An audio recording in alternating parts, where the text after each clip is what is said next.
Let's look more closely at the configuration repository. Starting on the left here, you can see the major views that are available. This is a view of the configurations owned by me, where I created them, or someone else made me an owner of a configuration they created. There's a view of configurations shared with me, which means someone has given me the ability to view and edit the configuration. And then there's views to see configurations I've worked on recently or things that I've maybe put in the trash.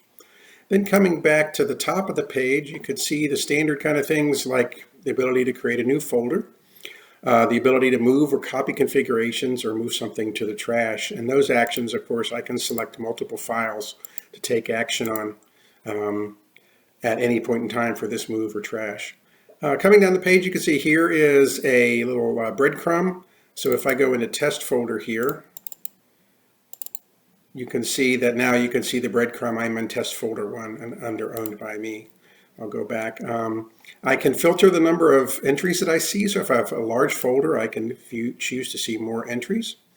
I can search my folder. So typing in, for example, July 17th, I can just get it down to the items that may have the specific information that I want from the description to filter down within my view. I can sort the folders, so if you want to sort by name, ascending or descending, you can do that, or you can sort it by your updated date if you prefer to do that, and get a different view of your data. And then you have the main entries down here. Here are folders, and here's what individual configurations look like. There's actions you can take on each one of these, which we'll talk about in another video.